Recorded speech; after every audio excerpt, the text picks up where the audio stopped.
Cool. Let's get Nice. the last piece here. Let's get it in. Sweet. I can't read it. I'm gonna guess. Sales. How to close your irresistible offer. Oh, Do you want me to talk about sales? This is supposed to be your slide. I know, but then I realized it's. Who's the everything. closer though? Like I feel like Zach. Do you set him up and Jade knocks him down, right? Who gets the money? I close lots of agency owners. We don't we're not on we don't do sales calls anymore. We have a whole Yeah. sales team. Oh, shit. I wish I could be like you. You know what I mean? You guys are, yeah. I'm Got learning. to a point where like I would just start hanging up on people where like I got pretty good at sales. I had like 1 month where my close rate was 80% of people that I talked to, I closed, and that was when I retired. I was like, I'm closing on a good note. And then Yeah, I got She you. I still didn't, like- holds that to everybody's throats all the it was time. 1 month of my life, and it was like this, like we had a really good offer. It was a great month. It was like when pay per appointment first came out, and it was just like, oh, you want pay per appointment? I'll do that.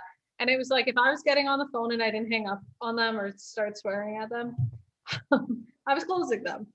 But then it got to the point where like I just got kind of annoyed, and it was like, how am I supposed to be managing all these things in the business plus doing sales calls? Like at some point in time, you have to just realize like, what am I responsible for, and like what can I delegate out? So yeah, we don't do sales calls anymore. We like if we do like a deal with like an agency or something, like we do those calls. Yeah, we do them together, so we both close. We're I both guess. good at sales now. Like we started out as like these terrible salespeople that would be like, I'm so terrified. And now it's like we get an agency on the phone. It's like, your money is coming into my bank account. You're taking this. We're gonna grow your business. Oh, give me the credit card. And that's kind of the end of it. I don't think sales is a big deal anymore. I don't know. I think we just got like kind of confident, and we're like, whatever Grant Cardone says, where he's like, everyone else has your money. Yeah. Who got my money? Yeah. Yeah, who got? Yeah, but when you have a fucking killer offer, it's almost like you look at them like, what do you mean you're not going to give me a credit card? You know what I'm saying? Like That's basically the gist of it, like kind of what we're trying to hit at with all of this. Your offer is so important. Like your offer and your confidence in your offer is like what actually matters. If your offer is junk, chances are your close rate's going to be junk. If your confidence is junk, chances are it's because you don't actually trust your offer that much. And again, close rate's going to be junk. So like those things are important, but so is this stuff. This stuff's important too, which I'm going to touch on. Ask questions and legitimately ask questions. Like we find a lot of like new agency owners, especially if they're in real estate, they get on the phone with their prospect and it's like the prospect's like, yo, tell me the price. And that my price is $1,500. And that's the end of the call. It's like, that's not sales. Just do a webinar at that point in time, because there's absolutely no point in getting on the phone with someone. If literally all you're doing is just pitching your price. I said that here. Just run a webinar. If you can't solve people's problems, you're not going to get any sales, period. Disclaimer, you're not going to sell high ticket on a webinar. So like, think about it from that perspective. No one sells high ticket on webinars. There's a reason why, because you have to actually figure out people's pains and their problems, and you have to solve them. If you can't figure that out on your sales call, chances are you're not closing. And a lot of times, a lot of these like rookie sales people, especially in markets where it's like they've been inundated with the concept of like lead generation, you don't necessarily need to solve their problems on like their prospecting issues. A lot of times you have to solve their problems on what didn't they like about other lead generation companies, and then position as why you're better than them. And if you're not better than them, don't lie. Just be like, you know what, it kind of sounds like I offer the same thing. And like there's power in that. And it's like, well, you might offer the same thing. There's so many people, like I turn down sales, like I would turn down sales all the time and just be like, you know what, I don't know if this is really gonna work. Either I don't really like you, or you're kind of just complaining about everything and I kind of just sell the same service. And a lot of times people would come back and be like, you know what, maybe this is on me. Why don't we try this again? And it's like, well, yeah, that's the reason why that didn't work for you, is because you didn't put any effort into it. Yeah. So like, why should I work with you unless you're going to prove yourself to me? And a lot of times those people try really, really hard to prove themselves to you. Next point. Objection handling, actually objection handle. Don't send them anything, and don't just voluntarily put them into a follow-up because you were scared. No proposals, no agreement, nothing. It's credit card or GTFO. They get everything afterwards. And I think that's important because so many people are like, oh, I'll send you a proposal. And then what? They ghost you for the rest of your life? Like you already have a high enough no-show rate with your prospects. So like, why are you sending them off?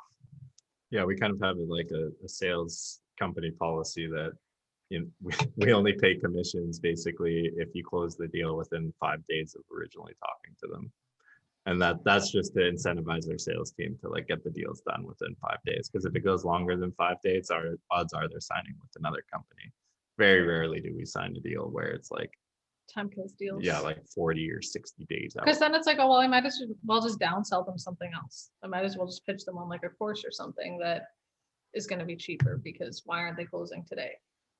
And sometimes price is a legitimate objection. And sometimes it's like, well, price is a legitimate objection and they don't have the money. Why not sell them something else? And then maybe we can sell them on something higher ticket later on. Yep. Buy or die. If they didn't buy, ask for honest feedback about, I can't see what that says, why they didn't buy, and actually do research, like what the reason is why they're not buying, so you can improve on your skills, as well as isolate those objections before they ever come up for next time. Every single person's going to have the same objections they get over and over and over. If you don't figure out how to solve those before you get to the objection handling part, you're just going to keep getting those objections, and it's just going to be like an uphill battle. So it's like, Zach's going to get his own set of objections. I'm going to get my own set of objections. You're going to get your own set of objections. Isolate those before you get to that point so that by the time you ask for the sale and say, give me my money, they're just like, oh, I have nothing left to say at this point. It's either yes or no. And that way you don't have to play like, let's follow up with each other for the rest of eternity and never do business together. Yeah. What does GTFO stand for? Get the fuck out. Perfect. Yeah. Yeah, I don't know. Well, like sometimes objections are real, right? Like sometimes they're just too broke, but that's your fault. You're talking to the wrong people, like you didn't pre-qualify them or something like that. But if somebody just says like, "Hey, man, I've been screwed over and over," I guess what I'm trying to ask: do you change your offer? Like, if you see an objection enough times, do you change your actual offer, or like, do you just try to change the verbiage you use to explain it? Like, at what point do you actually, change the color of the car? Like, if they keep telling you, "I don't like yellow," at what point do you paint it red? Yeah, so that's going to be one of those things where it's like if you're getting the same objection from multiple people, odds are it's not like a sales thing, it's an offer thing. So like you might have to go back to the drawing board to create a type of offer based around that objection to then, go and start pitching that to like 20, 30 people and see what happens then. And then if you start to notice, hey, like, because like literally like our offer like 2 years ago was the whole like the guaranteed leads thing. And then when we switched to pay per appointment, that's the only thing we changed. We didn't change any of our like sales scripts or anything like that. Still followed the same format. We just changed the offer. We went from like a 5% close rate to a 25% close rate. And that's the only thing that we changed, was just like doing pay per appointment. That's it. So like what? Yeah. My bad. Go ahead. I was going to say like one thing that like I don't recommend though is changing your offer too frequently, because like we were bad for that in the beginning. It'd be like, that's not working, let's change our offer. And then it just like was constant. So we could never actually gain any traction or learn how that offer is actually working for us. So like if you have to spend a year on an offer, spend a year on an offer. I think everyone's so rushed in business that it's like, if I don't have this dialed in 15 days, it's done. And it's like, what is 15 days? What's 6 months? Like what's 1 year of your life? Mm-hmm. Well, I don't know. We just not everybody can hang in there, Like Yeah. a lot of these agency owners, they were baristas 2 weeks ago, and now they're charging trying to charge you 20 G's for some shit they know nothing about, and then they come to me and they're like, "Yo, Big Papa," you know what I'm saying? Can you fucking fulfill all this shit? And I'm like, And then they do no. a chargeback on you. That's what the chargeback. That's literally why I have chargebacks right now, because I took on an idiot like that, But that's okay. That's all right. Yeah. So like that's the thing. And if you can't afford to like hang in there for like 4, 6, 8 months, like just figuring this stuff out, like you're just gonna fail. Like you have to go into it with the mindset, like you're You not have to gonna go be an into it like overnight there's no success. other option, and it's gonna be painful. Like that's just the harsh reality of it. Save up some money or like go get some credit and like figure it out. Like that's what we did. We borrowed a whole bunch of money to run this business. Do I recommend doing that? I don't know. It worked for us. But I mean, realistically, it's like you go to university or college and it's going to cost you $50,000 to $100,000 a year. So if it costs you $50,000 to $100,000 to figure out a business, like what's the difference? If you get a liberal arts degree, you don't even, there's no job at the end of that anyways. At least if you start a business, like you might win. Yeah.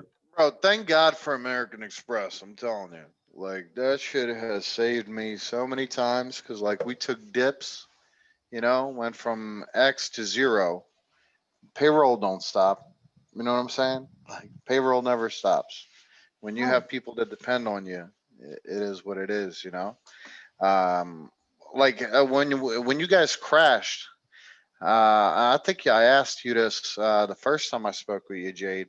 But when you guys crashed, like, how did you handle the layoffs? Like, did you go all, like Glenn Ross? Like, you got to have brass balls, and if you're not number one, you're cut. So What did you basically do? what, so yeah. most people just like, so the first time that we crashed was like right after Corona hit.